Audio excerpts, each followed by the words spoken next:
What is up guys, it's your boy Kuya Juicy and we're back again for another episode of our vlog. We are here at Shell Capitolio. Ngayong araw mag-weekend ride lang tayo. Sunday, tamang makaalis lang. Nakapag muni-muni no guys. Unfortunately inabot tayo ng ulan. So batila tayo saglit dito. Pero pinagtataka ko ang init kasi. Pero baka igaw na natin to. Baka lalong lumakas mamaya.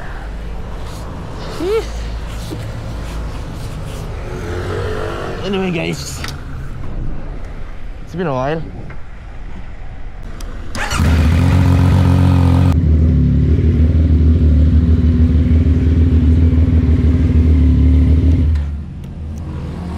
So papagas muna tayo. Paps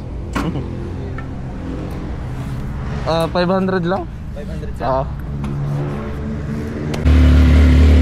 Tara na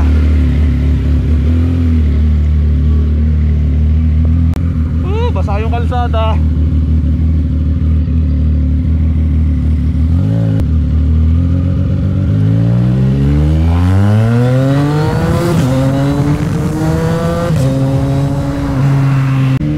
Anyway guys, for this episode solo ride lang tayo.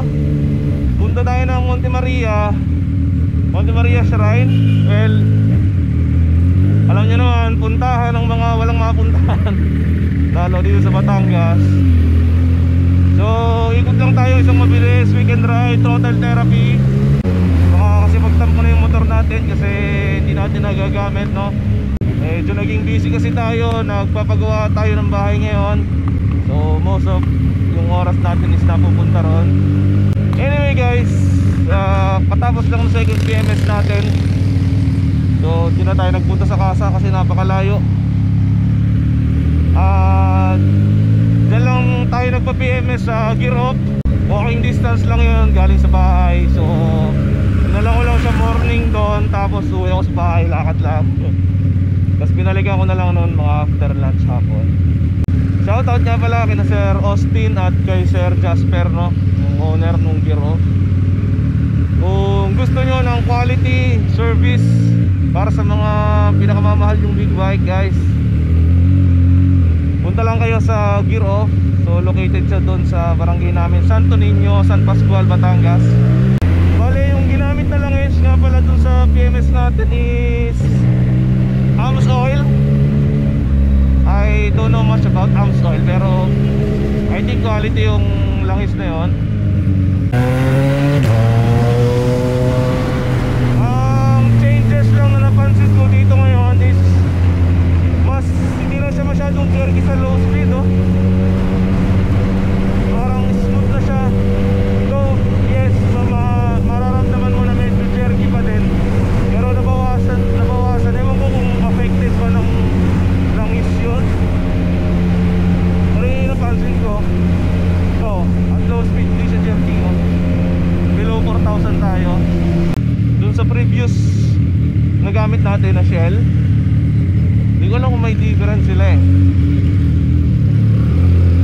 Pero mukhang mas okay itong Ams Oil. So for today's episode, throttle therapy guys. After a very exhausting week, hindi lang sa trabaho kundi sa bahay. So kailangan nating mag-relax ng konti. And alam nyo naman, our way of relaxing is riding. So wala tayong yaya this week. Nag-decide na lang akong mag-solo ride ngayon. Nakakamiss din naman yung solo ride. So happy Sunday guys. Nakapagsimba na ba lahat? Kasi ako hindi pa. Mamaya pa kaming hapon. Minsan mas okay talaga yung solo ride no, kasi you can ride doon sa sarili mong pace. Di mo kailangan humabol, di mo kailangan maghintay. So para sa akin yung best way para mag-relax is solo ride. Kita nyo, pag wala naman akong kasama, bagal ako magpatakbo eh. Pag may kasama lang tayo, syempre minsan nahihiya naman tayo pag naiiwan tayo. So ganun pa rin dito sa Libho no, traffic pa rin, walang katapusan. Actually isang reason to kung bakit tayo lumipat ng bahay o lumipat ng lugar dito sa Batangas. Dati taga doon tayo sa Pinamukan. And sobra kasing parusa ng traffic dito.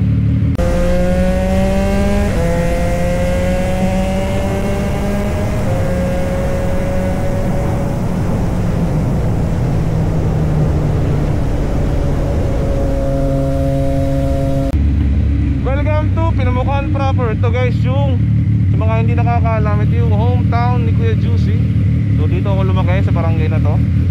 So sa mga hindi nakakaalam guys, Pinamukhaan Proper is famous for dun sa ano, sa karera ng bangka, ano. So dinadayo ng iba't ibang lugar. Since itong barangay namin is malapit siya sa dagat, no. So maraming mga taga iba't ibang lugar rin dumadayo rito para makipagkarera ng bangka. And yes, normal po ito kapag may truck, palaging traffic. Kasi napakaliliit ng kalsada and napakalalaki ng truck na dumadaan. So shoutout nga pala para sa mga tropa natin dito sa Pinamukhaan. Shoutout guys. Sana kahit isa sa inyo may makita ko rito sa kalsada. Tagal ko na sila din nakakasama ever since nung lumipat tayo rin sa bagong bahay natin. Medyo madalang na akong makadalaw rito. Yung bahay namin is dito sa kanto na to, itong pataas papunta ng elementary school. Doon, doon yung bahay natin. Yan o, kung mapapansin nyo, no, daming motor. Kasi it's Sunday. Puntahan ng Monte Maria. Hindi lang siya bilang isang tourist spot. Simbahan din kasi yun, no, nagkakapisa ron.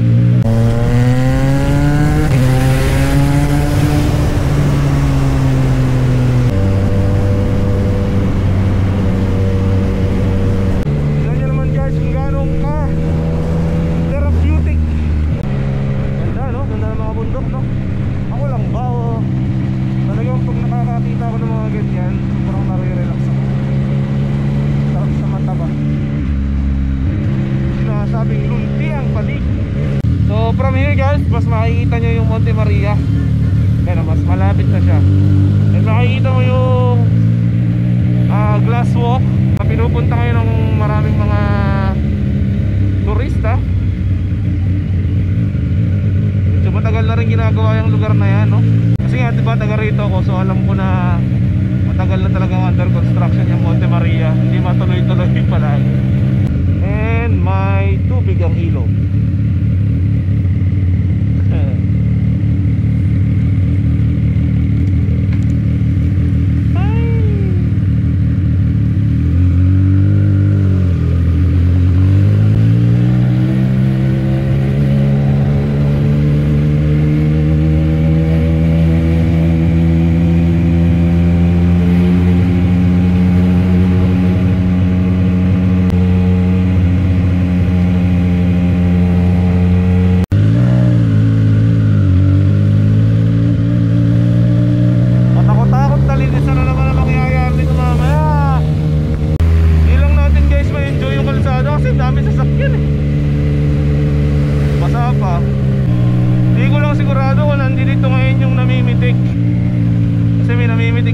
Shoutout guys, Sir Davey Shots.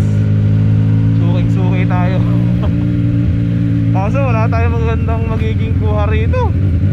Bagal lang takbo natin eh. Ayoko masyadong tumutukro sa nasa unahan. Nasasalo natin lahat ng putik eh. Ito literal na chill ride. Takbong 30. Hindi naman kung kailan tayo pumunta sa Awala. Ayun, nandito siya. Andun siya. Hindi ko lang sure kung si Davey yun.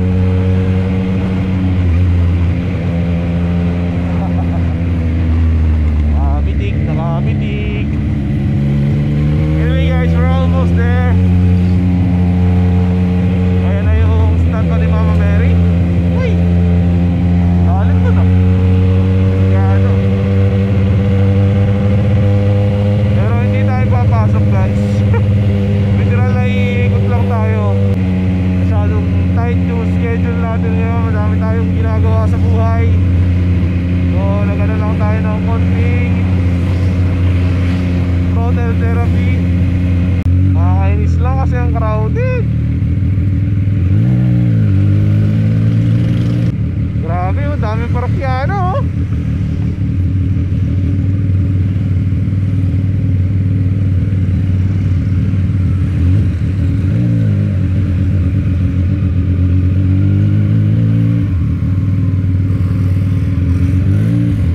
makapasok sa loob kasi napaka-crowded. It's Sunday kaya siguradong crowded.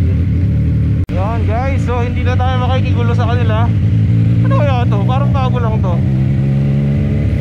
Siguro yung entrance sa bagong attraction. Anyway, sabi ko nga, hindi na tayo makikigulo doon sa loob. Hindi na natin pupuntahan yung mismong site kasi nakailang punta na tayo dyan. Ang purpose lang talaga natin ngayon is makapag-ride. Hanap tayo na isang malilim na pwede natin tigilan. Bakit ang kalsada, basang-basa oh. And siguro dito. Dito na lang.